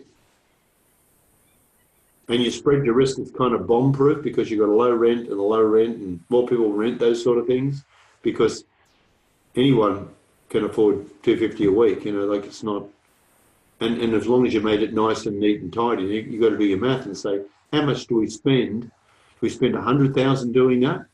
And say we did. Well, it's cost you, you're in for 3 if your current price is worth 320, you're at 420. Can you see you picked up $80,000 on that deal? Maybe, I'm just making all these numbers up, but an extra 80,000 that you wouldn't have got. Now that's top of my head. That might end up at 50 grand extra. So it's like selling the house for 370, and that's good. Does it make sense, Matt? Yep. So you want to, I don't want to spend much more time on that because a lot of other questions will come up. But you've got Carmen in your team, and she's brilliant, and she'll do a lot of little work on those things. We want to keep going because we've got a lot on today. Because I think Carmen got one that she wants to talk about. Yes, she has. Yeah, we do. Okay, so why don't we jump into that one as well? But are you okay with what we said? Kate? Yeah, I just have one last question because the option, that granny flat option, we had never thought of. The other option that we have been considering is whether we moved into it ourselves because we're looking at selling this place we're renovating at the moment, and did a small few cosmetic changes whilst we were there, and then were to sell it then, or when we were living in there, do the granny flat or do whatever. That's the other option. How long have you been renting that property for? A couple of years. Okay, so there's a law. Did you live in it once upon a time? No. Never? Never.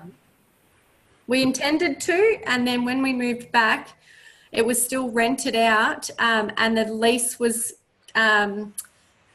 we originally wanted a 6-month lease, and it was signed as a 12-month lease, which was fine. And then we made the decision to move into Matt's grandmother's house, which is the one we've been renovating. Okay. This is a lengthy conversation, and it's very important that we do it, but you've raised a very important issue, and that is, under the law, if you own a house and you did rent it, and you lived in it, then you moved out, then you moved back in within 6 years, it's counted still as the principal place of residence. And then you can sell it without paying capital gains tax. Yeah.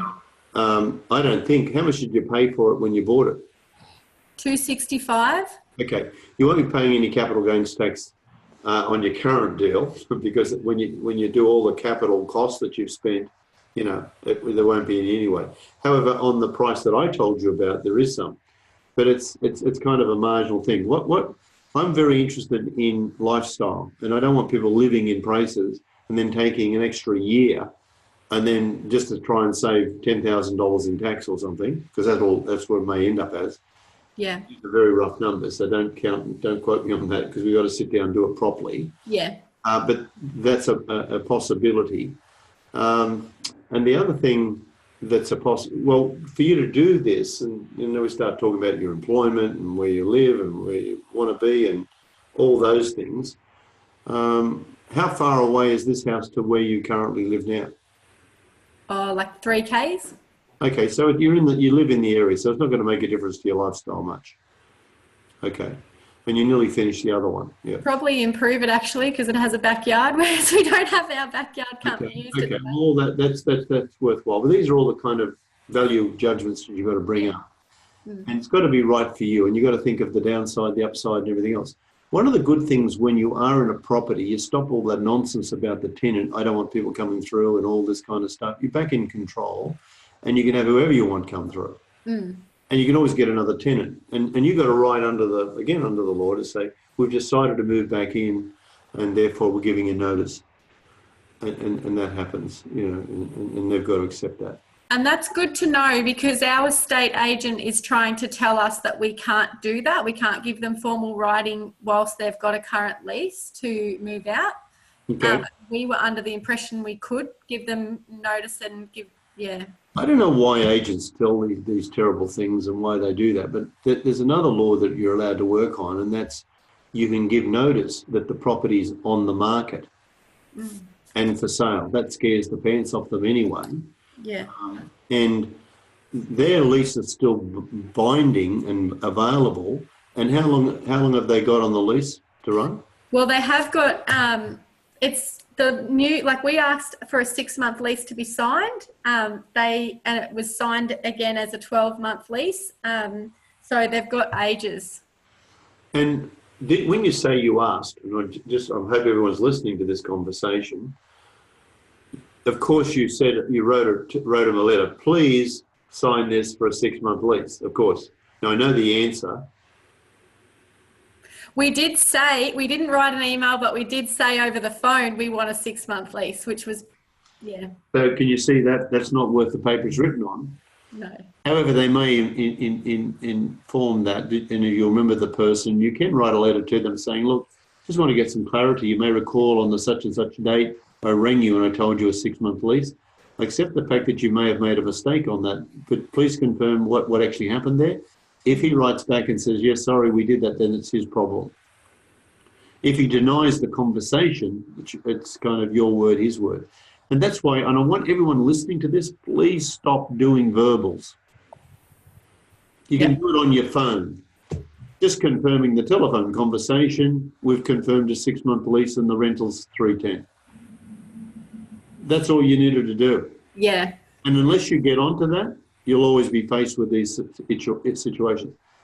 Having said that, it's the issues around how you negotiate this, and when you tell a person that the property's on the market and they're looking for tenure, and they don't, the agent unfortunately is looking for his property rental because it's worth money to him. He earns money out of that, and he wants to collect the rent and charge you for another year.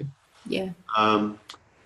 The tenant gets quite concerned, and they start looking. And especially when you say we're putting on the market, and let you know you can break the lease whenever you want. Just give us a month's notice. They're looking around straight away. Now, given you've got to sell your property, and I always maintain that takes 6 months. It takes 3 months to get it sold, 3 months to get it settled. There's 6 months. You've already done a month or two, so there's probably 8 months gone. So you're only going to argue the toss of 4 months anyway. Make sense? Yep. And I suspect he'll go in that 4 months before that. I agree. All right. Kate, do you want to just add a couple of things? It is 8:30. I know you've got to go, and there's some other ones we want you on because you've got another appointment at 9. We want to finish at that time too. So is there any extras you want to add to this conversation? No, nothing of great value. Okay. All right. And so let's move on to the next one. Yeah. Okay. Let's get our beautiful Carmen on, and she'll calm me down because Carmen always calms everyone down. So Carmen, you want to come on this call? We can have, I think we can fit 5 on. I hope so. Anyway, so Carmen's one is a conversation. There's a beautiful girl. Hello, Roy. How's Mr. Bowie doing? Is he a good boy? He is. He's a little bit unwell at the moment, actually. Okay. All right. Well, little boys catch everything from everybody else, so as long as they don't give it to his mother. So a property here, real estate agent estimates 1,500 square metre. This is Andrew Homes, and they build for 900 a square metre, and other companies are building for $1,000, $1,100. They've now released the down payment I made as a holding. So is that reading that correctly? You got your money back? No, so I paid a $1,500 deposit. Yes. And when you say I have now released the down payment, you're saying I have paid the $1,500. Is that what you're really saying? Yes. Okay. Well, it was already paid, so that was to get the drawings for the second house that was going on the back block. So now that I'm not going to do that in my name, Okay.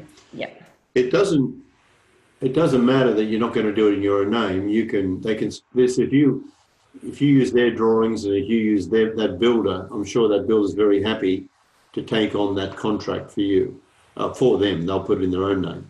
And I suspect the so-called, and the price is rising next week, that's a kind of constant statement to get you into some hurry mode.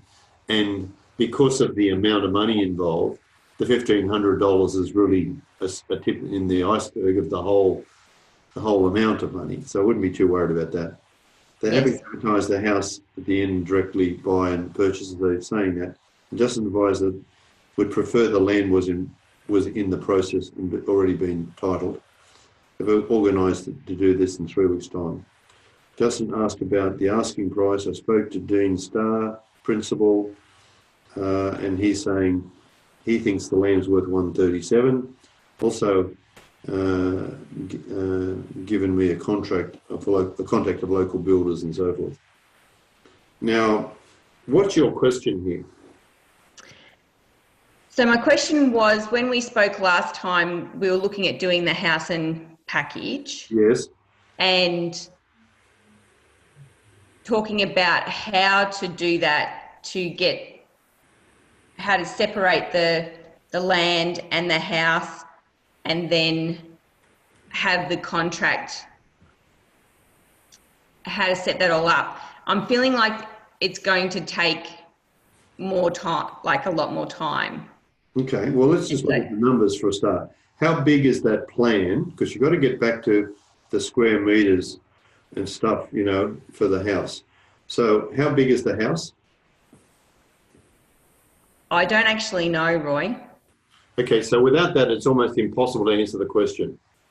Yeah, so the builder, Well, give us the price. The real estate agent calculated it for me And and what did said it it was at 1,500. But that's the amount per square meters. I want to know how many square meters so I know how much the price is. So in other words, if I have that, I just multiply that and it gives me the price. Do you remember a number? It will be on the document that I attached. Okay, so everyone just doing any of these little deals, just remember, guys, that you only need a couple of numbers. The land cost and the house cost. The house cost was 190, or the readjusted house cost. There's a document here, it's a pretty big document. I can look through it. They've got upgrades, they've got various things signed here. I can't seem to see the price. But let's say, just for the sake of it, it's 190,000, just to pick a number, all right? Yes. Okay, 190,000. And then 137, you say the land is. And what do you think a house and land package in the real market would sell for? Went through this last time. Yeah, Dean Starr said 379. Okay, so if you add the 190 together with the 137, you get 327. Yes. So there is approximately 50,000 more in this deal if you could package it up. Does that make sense? Well, that's not taking into consideration the commission. No. The sales. No, because the commission will be the same. And the reason being that you're selling a block of land only with a contract to build a house. So you're not selling a house and land, you are selling a house and land package, but you don't pay them for that. Do you follow? Yes. You're saying this is the land and this is the house that's built on it and the whole lot's going to cost $379,000. And the client says, I'm happy with that. Here's the plans, here's this. Now, the space between that and where you are is a contract for the land and house. Now, it's a question whether you, let's just say we round the number off, 200,000 for the house construction, and take it off the 370, we've got a 179 land component. Can you see that? Now, what Kate normally likes to do is spread it out a little bit and get a little bit on the house and a little bit on the land. So it might be, you know, the contract for the land's 150 and, you know, the house is 220, as an example. So they enter a contract to buy this block of land with a house approved, that all the plans are paid for, and they settle with you. Okay? And they settle with you at 150. So you've already made yourself another $13,000. You've got the same, if you like, real estate charges to sell a block of land for 137 as you would for 150. It's a small difference, but it's very marginal. You need the rebate back from the builder under the building contract for the difference of the extra profit. So the client enters into a contract to buy the building for 220, and he rebates back to you $30,000. Yeah, so when I spoke to the builder, they weren't interested in doing that. Okay, so that's the wrong builder for that. Right. And it's interesting to find how, we speak to acquisition agents. I had one say, I can't possibly do that, it's illegal. And I said, why would that be? And he said, oh, well, because, he was just used to acting for vendors. And so, and then when I sat down with him and explained and how there's not a conflict of interest and how we're engaging you, we're going to give you a letter, we're going to talk to your licensee, and we went through all that, he went, oh, okay, no, I understand now. And then he could do that.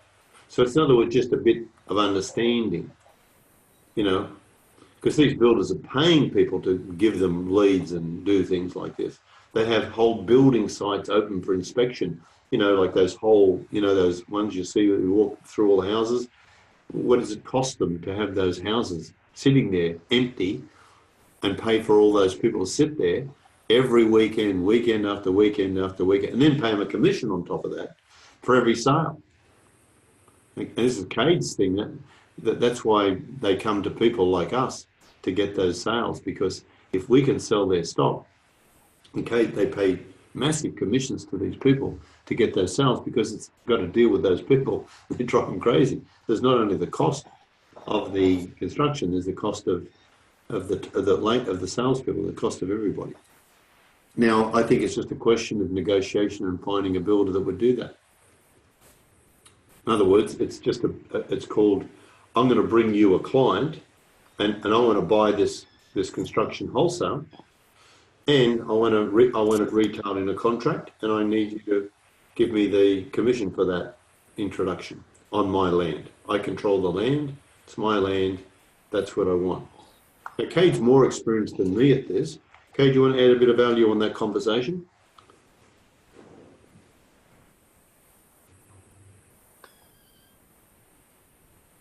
I think he's frozen. He is. Yeah, so I guess, Roy, you hit the nail on the head. We spoke about this some weeks ago. Yes, and you mentioned that by putting the extra margin on the land, and then we have to make sure that the bank values the land, that the purchaser can get the loan for that land and the land and house. Correct. Look, it's really just as simple as this. Yeah, unimproved land is how it's known, is a raw block of land. When you sell a house and land package, the value of the house and land package is considered, and then there's a breakdown, and the builder or the valuer will look at, is the building rate fair and is the land price fair? Really, if you sell an unimproved block of land, whether it has a improvement. So that's... You're breaking up, Kate. I'm going to ask Matt and... get retail price for your land. If you can, Sam, you can look after that. Sell a block. Find less people on there might be a better connection right now. We can't hear you breaking.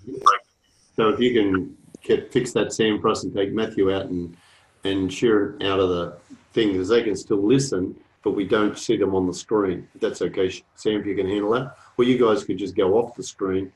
I don't know if Sam, there we go. There we go. So we're going to try it again, because you keep breaking in and out, Kate. It might be our problem, might be yours, I don't know. Go ahead. Sure. Okay, Roy, look, I think you said the majority of it anyway. We did speak about this a couple of weeks ago. To get retail price for your land and retail price for your construction, it needs to be sold as a package. If you sell a block of land without improvement, be it an approval to build something or a constructed dwelling, you will sell your block of land for wholesale price. So yes, you do. It does need to still be fair. It needs to be reasonable, though you can, because as long as the end product adds up to a fair market price, the valuer can value the end price.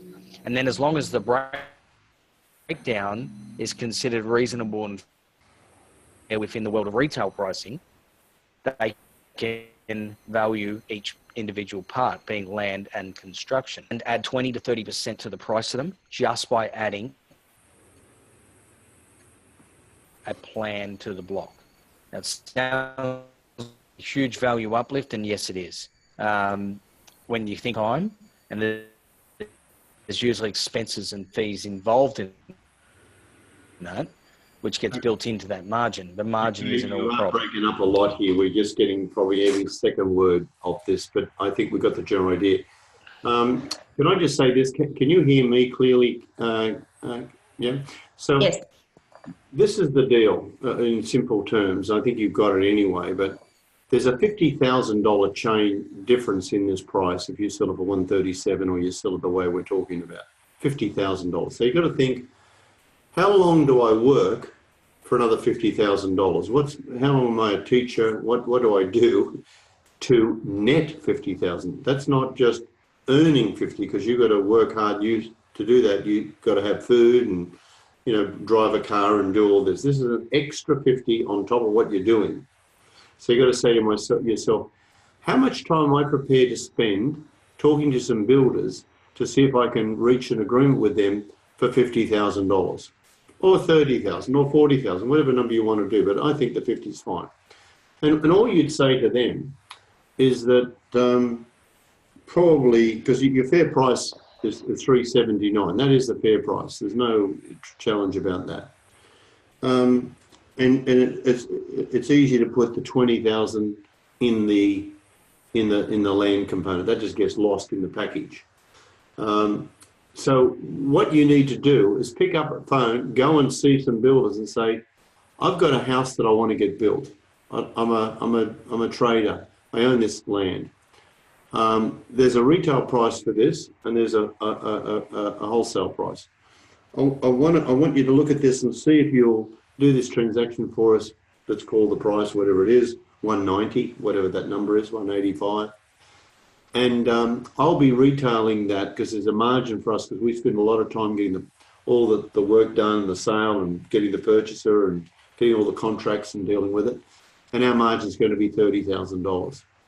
So you'll be entering into a contract with them, $30,000 for this price, and this is the price for us dealing with this. Now that's a negotiation. There's a skill in negotiating it. There's something you've never done before, but there's a first time for everything. And from their perspective, they just get the net 190 or the 185 or whatever the price is. And you say, do you want this building or you don't? Just tell me, one or the other. They go, sounds good. We've got a willing buyer, ready to go, sign the documents, banks approving this transaction. They will pay for you. Can you see how you've got to join a lot of dots for them to give them security? Now, right now, you have no way of doing that. You don't feel confident about it. You've never done it. You like to know step by step. You're a squirrel, you know every inch, and then you feel confident.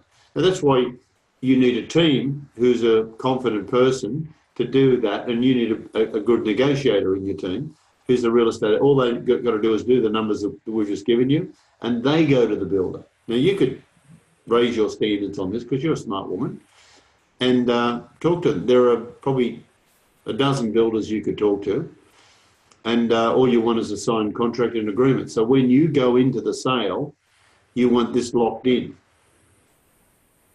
And your profit is in this agreement. Now, we are getting into some depth about the agreements themselves. They've got to be very, very carefully dealt with. And one of the things I want to do with you, Carmen, is not just with this transaction, but it goes a bit beyond this mentoring this way. There's a bit more mentoring involved in this. And maybe we need to go offline and talk to you about it and get it, just spend a bit more time. And maybe we need to make the calls for you. Maybe there's a whole lot of things. So if you need that, we can do it. I'm very confident from what you've told me that you can make yourself an extra 50 grand. Let's say it's 40. Let's even say it's 30. Is it still okay? Yeah. Okay, and that's all, because Bo could do with the extra money for his schooling. That's how I see it. Yes. Okay. Does that make sense to you? Oh, it makes absolute sense, and you were perfectly right. I totally get the concept, and I understand how it all works. It's the doing of it. It's the executing it with confidence and Yeah. And it's empowering you enough to be able to empower them. But if you go in there worried, concerned, unsure, they go, no, because they're picking your energy up because you don't know what you're doing. Well, what I was saying was my mentor. So even that scares them. Yeah. Who's this? My guru, you know. Yeah. But if you said, so like, oh well, he's from you would know. Yeah. You know, city, the big city. You know, this is we're the country folk. Yeah. But if you use the word, my accountant has told me, they kind of accept that as like a real person. As he's got another client who's done this with another builder, and that's how they did that package. In fact, the surprise is that every sale has that inbuilt into it anyway. Every single sale. There's a retail wholesale for everything, because he's not building that house for 190 at cost. There's a 10 to 20% margin in that house. So he's got between 20 and 40,000 profit. I suspect it's probably about a $25,000 margin he's got in that house. He's got to make a profit. That's his gross profit. And he's got to pay his overheads and things out of that. And he'll try and build a lot of houses, but that's what they roughly work with. And we're not trying to take any of his profit. We just want to get a profit ourselves. Cool? Great. But it's when you speak like this, it's different. So you've got to be a person of authority. Yes. You've got to be enthusiastic, and you've got to be sharp as a tack to do these negotiations. Yes. So you're in the deep end, and that's why we normally do little flick transactions. But here's a woman's already built her own house, got a subdivision going, and we're just trying to get the last extra 50 grand out of this deal. And I think it's worth the effort myself. Yes. All right. So I'm going to be talking to you on the 8th of this month, if I remember correctly. Yep, Monday. So I'll be chatting with you, and after we have that other conversation, we might have a little quick talk about this and then see what we can do. And we might even do a strategic needs analysis with you on this transaction. We may do a diamond thing. We could do it a number of ways. We could even do a joint venture with you and charge you for the profit that came out of this. There's plenty of ways of dealing with this so that the time's put in as a fair and winnable thing, because there'll be a fair few hours of conversations to get it across the line. All right, okay. Now you have another one here with your Country Gold, and it's about an agreement and your weekly Zoom calls, and you got here about setting up a self-managed super fund, correct? Yes, so we've got the Country Gold property team, and we're at the stages of setting up the unit trust and the company trustee, and the team would value being able to get some more clarity around that. Okay, so are you using Nick for your advice? Yes. Yes.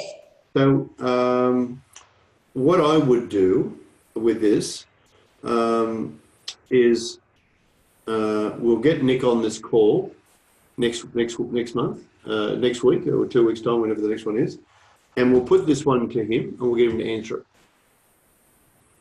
Because I would give you my answer, and it's probably going to be in the ballpark of what it is, but I'd rather him do it for us, because it's a very common question and it's just there. So with your permission, we would write this letter to Nick and say, Nick, would you come on the mentoring call, next week and have a talk with us about this?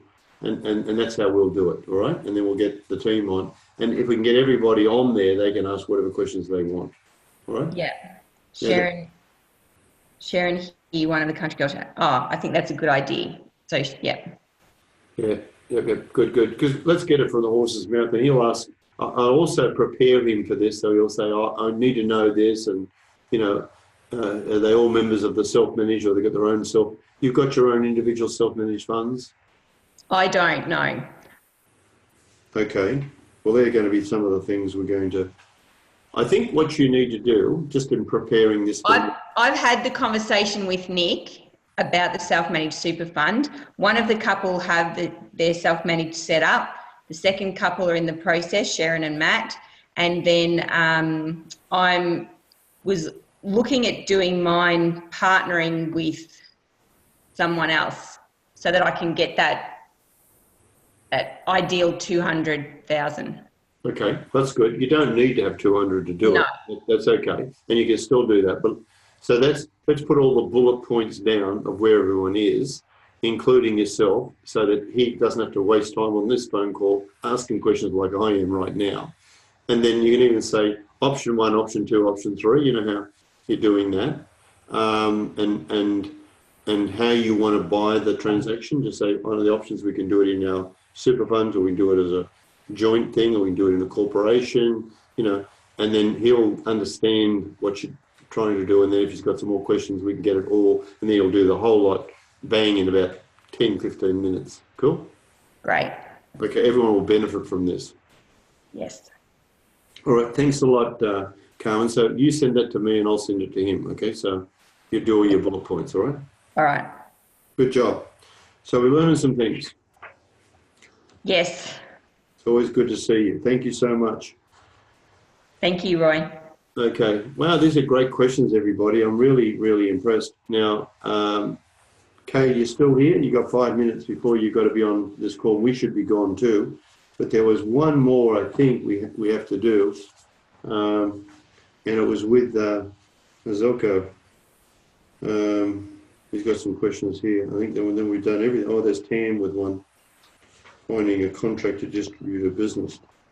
And that, how do you find contracts? Yeah, to distribute. She's got a story about a cousin who wants to buy. This one, Tam, I'm having a lot of trouble with, because I don't know whether I can be of any help with giving him products and branding. It's going to be hard, this one. He's looking for manufacturers to supply. And again, 3 calls from the... I would say this to you, Tam, your 3 calls to the present, you've got to be very clear what it is that they want there.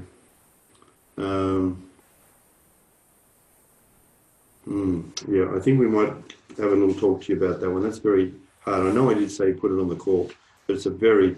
It's like something that we don't know how to... I mean, I could do it. It would take some time. Maybe we have a call with him and just find out a bit more clarity around what it is he wants.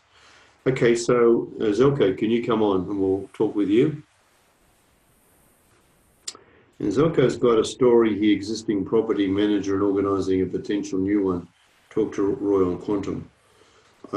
What do we do with existing real estate property managers agents? Do we give them a chance to do better commission? This is for his property. Zelko, we're going to see if we can get you here. We're just waiting for you to come clear. This is an existing agent that's looking after his property, I think. You're currently muted and we don't see you. So you've got to unmute yourself, and you've also got to there you go. I don't know what's happened. Good evening, everybody. You were on for a minute, then you went off again. So I can hear I you. don't know what's happened. I just went off here. Yeah, well, just check your camera. There you go. Good evening, everybody. Yeah, there's a little camera that sort of tells you when you're on or not. Yes, I can see now. Yep. Okay. Now, this is an agent who's looking after your property. No, that's the new one. What we looked to find us a A-grade tenant. Okay. Yeah. Do we give them a chance to do better commission? That percentage to find it? I think that's already decided. Yes, because you were pushing your agent down lower and lower and lower, and they weren't caring for what you're doing. So you're looking, the way I would go with this one is I would pretend I just bought this property myself and there was a silly owner that was owning it before we fired him. Yes. When we fired the agent, and we want a good quality agent to come and look at this and say, if you own this, what would you do? what would you do about these tenants, and get them to give you a written submission on how they would handle this, what they would do to upgrade it, what money needs to be spent if money is needed to be spent, what sort of tenant would they think are the best people to put into this, what would he or she suggest you do as you want to get a quality long-term tenant, you want to get this property upgraded. And you're not a cheapskate. You want to do whatever's necessary, and you're going to pay the proper commission for it. And that's going to change the whole game straight away. Okay. And that's what you say to the agent. And then you go, what date and time and how long would it make them available for the time, or what would the words... He's already available. Okay. He's waiting. Okay. And can he be on the call? Yeah. And the answer is yes. Yes. So we can have him on a call, yeah.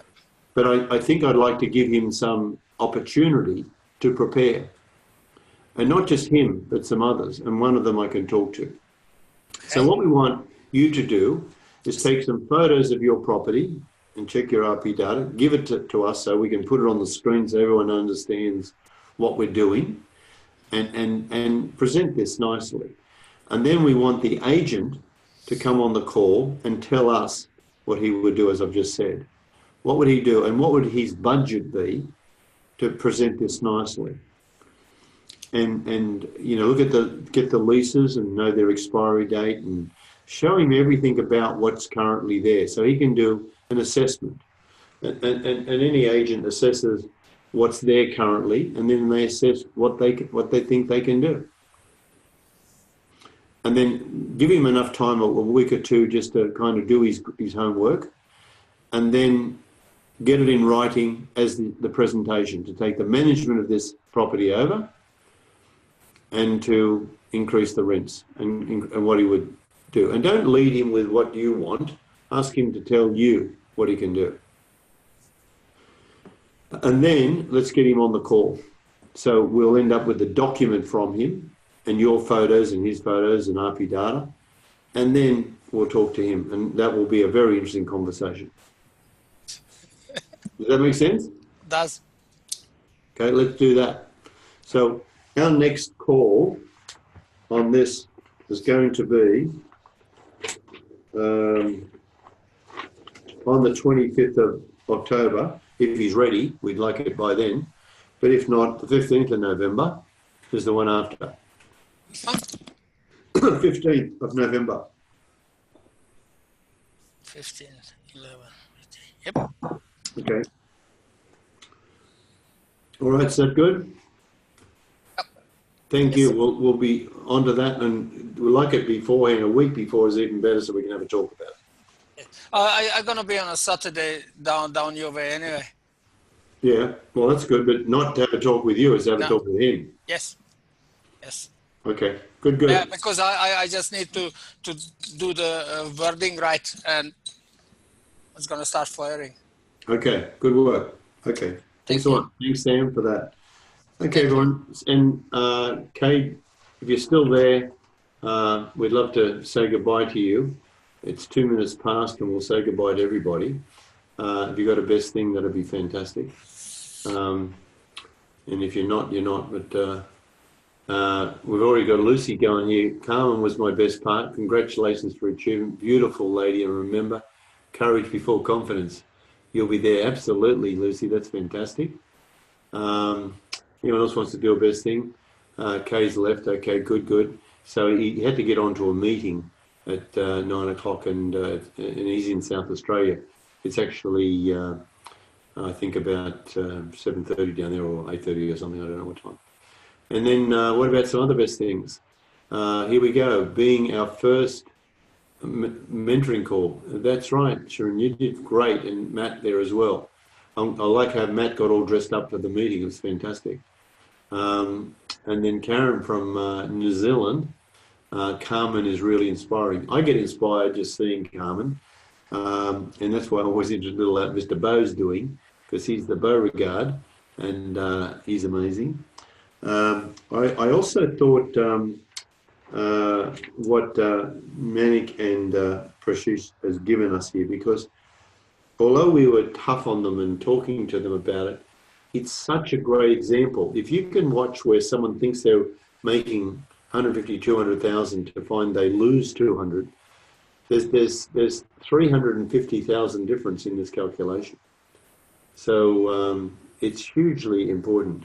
And Julia's got it here. My best thing was the need to be comprehensive research on costs involved in renovation, council fees, etc. when you're working at potential profit on for properties.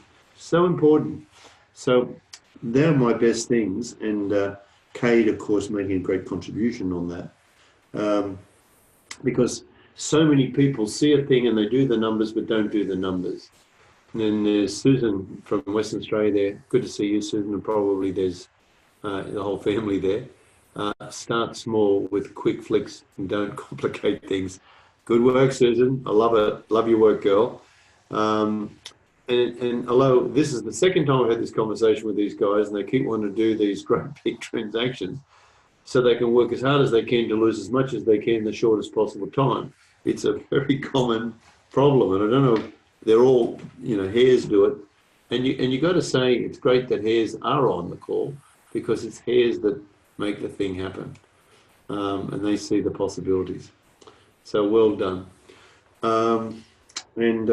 Just so everyone knows, we have also Ignite Success here in November 22nd at Varsity. Next Level, please remember, guys, for those in Next Level, 15th of October. We have a kickstart on the 8th of October in Monday in Queensland, 6 o'clock, and 7 o'clock New South Wales and Victoria. And our kickstart programs are our new programs now to get you, it's about an hour and a bit, to get you involved with your real estate agents and other tradies and stuff. And Life Magic, we're so excited, happening in November 1st through to the 5th of November at the Hunter Valley. And our Next Level, it's coming quickly. This year's over. It's November 30th through to December the 5th. Could you imagine that it's already the 4th of October? What had happened to 2018? Where did this year go? So I want to thank Cade for coming on. I want to thank Sam for his brilliant work. He's just got this one handle. He's really doing a great job, and I'm so happy he's looking after our material here. So we'll see you on our next call. Take care all. And remember, you're looking for tradies, you're looking for real estate agents to join you, and you want to get them on these calls. You want to get them part of your team. You're looking for that team. Don't try and do it all by yourself. And thank you, Zilko. Yeah, very valuable, in-depth explanation. Good job. So we'll see you at the next call. Thanks so much. Thanks all. Namaste.